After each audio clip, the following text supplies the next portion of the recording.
Hello friends, this is Ralph. In today's video, I have an important message for all beginners using the Behringer 2600 synthesizer, so stay tuned. If you are new here, please note that on my channel you'll find a plethora of tutorials relating to the Behringer 2600, ARP 2600 and 2600 synth clones. Typically, beginners who visit my channel start with this video here, Behringer 2600 tutorial for beginners, how to start.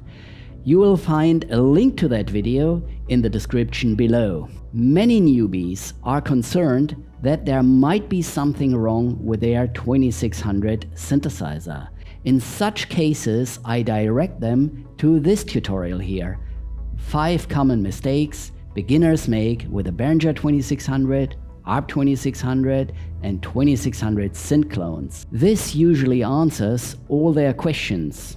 The other day, I received an interesting idea from a beginner user of the Behringer 2600 who watched my How to Start video. He was confused about still having droning sound issues even after turning down the initial gain slider. I directed him to my 5 beginner mistakes video. The droning sound of the 2600 synth is a typical beginner mistake, often caused by turning up the initial gain slider in the VCA section or by running the open filter output directly into the final mixer by turning up the volume slider there. This beginner suggested making a video with all the relevant information for 2600 synth beginners to help them avoid typical pitfalls. And I think that's a pretty cool idea. So here it is, the 2600 synth beginner video with all the critical information I deem important at the time of making this video. If any of you viewers can think of something else,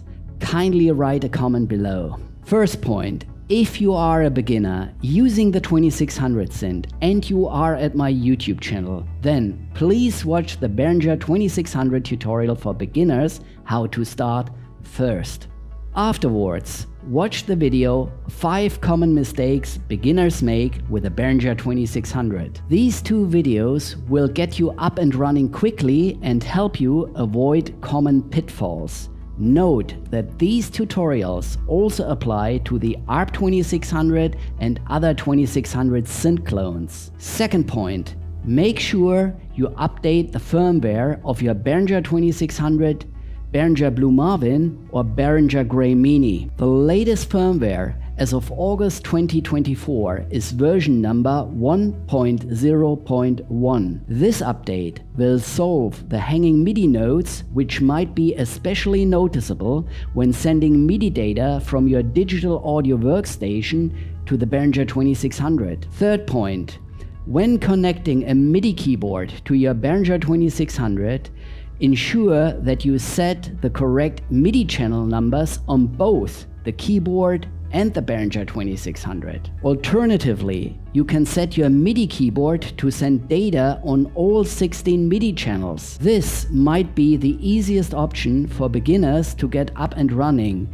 as they won't have to deal with the MIDI channel switches on the rear of the Behringer 2600. Of course, you can also connect a keyboard via CV gate to the Behringer 2600, but that's a more advanced topic. I have tutorials for this on my YouTube channel as well. Okay friends, I hope this video helps all beginners using the Behringer 2600 synthesizer to get started quickly. If you are a 2600 synth user with some basic understanding, kindly watch some of my other tutorials and please subscribe to my YouTube channel if you haven't done so yet. Your support is always highly appreciated. Thank you so much for watching. I hope to see you again in my next video. Until then, take care, stay safe and peace.